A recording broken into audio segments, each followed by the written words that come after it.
السلام علیکم ګرانو مینوالو، زه فیضان ګلستاني یو ځل بیا حاضر یم. دوستانو تاسو په سټارټینګ کې د ورکوټ شانتي کلیپ هم صحیح کو د نادیه ګل هغه تاسو چې دی نو 4444 چې دی نو مراد فالو کوي او لایک یې کوي، نو دا خبره یې کړې ده. نو د هغې په بدل کې چې دی نو کوم ورته ریاکشن میلو شوی دی په فیسبوک باندې، هغه کنځلې ورته شوي دي، هغه کنځلې شوي دي. دوستانو زه تاسو ته چې دی نو د هغې ورکوټې نمونه به ښیم، تاسو دا وګورئ.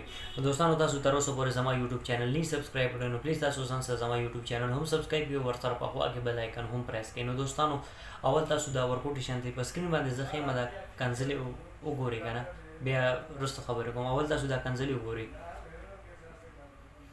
نو دوستانو تاسو دا کنځلې صحیح کړئ، دا چې دی نو نادیه ګل ته او مراد ته کړي دي. نو خلک چې دی نو ډېر زیات خوښوي، نو ځکه چې دی نو بیا دی کارونه ډېر ښکلي کوي، نو د هغې ریاکشن خو به ورته خامخا به میلاویږي، خلک به یې سپورټ کوي که نه، چې څنګه د دې کار روزګار دی، نو خامخا به چې دی نو بیا د خلکو طرف ته به دا شیزونه خو به ورته خامخا میلاویږي که نه.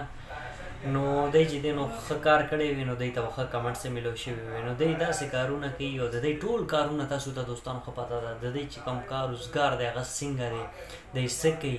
او سپیشل چې دی نو دی دوبۍ ته تللی وي، نو دوبۍ کې د دی کار روزګار تنده څه وه، نو تاسو دوستانو ته ښه پته ده. نو د هغې په کمنټس کې بیا چې دی نو د دوبۍ نه هم چې دی نو خلک ورته کمنټس کوي، هغه کمنټس هم پکې شوي دي. نو خیر دوستانو ډېر زیات چې دی نو خبرې داسې شوي دي، نو د خولو هغه نه دي، یعنې ما به تاسو ته خولې ورکوټې جله خو ما تاسو ته وښولو، دا ډېر نازیبه دي. خو خیر نو دی ته چې دی نو دا شیزونه پکار دي، دا د دی مساله ده، خوراک دی چې دی ته نه میلاویږي، نو د دی بیا ټایم پرې نه پاس کېږي. نو دی چې کومه یو ویډیو ورکوي، نو خلک په هغه ویډیو کې دی ته بیا داسې ریاکشن ورکوي. نو دی دې په خپله لږ شانتې سوچ کوي چې د دی کار روزګار څه دی، نو دا چې کوم کار کوي دا صحیح دی او که غلط دی.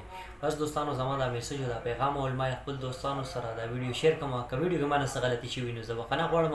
انشاءالله دوستانو ډېر ژر تاسو سره به په یوې نوې ویډیو کې به ملاقات کېږي. د خپل ځان ډېر ډېر خیال ساتئ. د لوی الله په امان، والسلام.